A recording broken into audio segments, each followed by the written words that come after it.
Jediná kinosála, kde sa pukance upracujú sami. Movie Night s Katkou. Kiná začínajú tento rok naozaj zaujímavým programom, kde si každý príde na svoje, tak si to poďme spoločne prebehnúť. Všetci jeme príliš veľa. Hovorí slečna Nováková, hlavná postava drámy s názvom Club Zero, ktorý práve dorazil do našich kinosál. Slečna Nováková je novou učiteľkou na prestížnej internátnej škole a zavádza kurz vedomého jedenia. Ten má byť protipólom k nevedomému jedeniu, kde si dáte to, čo vám chutí a dáte si toho, koľko chcete. Podľa tohto kurzu by malo platiť jesť menej je viac. Ako to už ale pri obdobných prelomových stravovacích systémoch býva, následky môžu byť priam katastrofálne. I don't know exactly what's going on here, but I think Miss Novak is manipulating our children.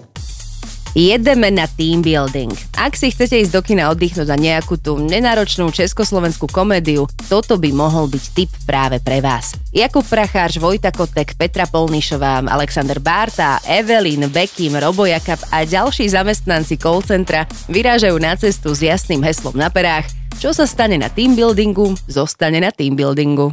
Víš, to team building, že jo? Fast a jídlo za firmní peníze. A sex! John Malkovich je späť a v plnej sile. Tentokrát ako pán Blake, ktorý je k vašim službám. Vyžehliť noviny, nakrmiť mačku, priniesť raňajky, obslúžiť francúzske pánstvo a jeho hostí, to nie je pre pravého komorníka žiadny problém. Ak sa na vášho komorníka ale hrá práve John Malkovich, všetko môže byť samozrejme trochu inak. Trop la classe, on dirait un British. Je suis un British. Na záver ešte moja tradičná rýchla infoprestrelka. Celý týždeň nás zasypávajú pikošky, fotky a videá zo Zlatých glóbov, ktoré tento rok jednoznačne prevalcovala moja srdcovka uplynulého roka, teda Oppenheimer. Zlatú sošku si odniesol aj hlavný predstaviteľ tohoto kúsku, a to fenomenálny Cillian Murphy, ktorého môžete veľmi dobre poznať aj ako Tommyho Shelbyho zo seriálu Peaky Blinders. Ten už ukončil svoje seriálové pôsobenie, ale mám pre vás dobrú správu. Scenár pre film, ktorým by táto skvelá sága mala vyvrcholiť, je už hotový. Keď už sme pri titanoch filmového priemyslu, režisér Francis Ford Coppola, vďaka ktorému je svet bohatší o filmy Krstný otec, prichádza so svojou novinkou Megalopolis, a to už v priebehu tohto roka.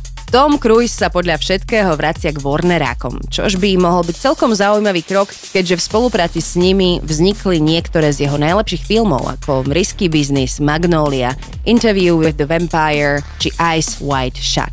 Snáď teda nadviažu na tento trend. Nuž a novinka prichádza aj z ďalekého vesmíru Star Wars. Už tento rok by sa totiž mali rozhýbať kolesa na produkcii ich najnovšieho filmu s názvom Mandalorian a Goru.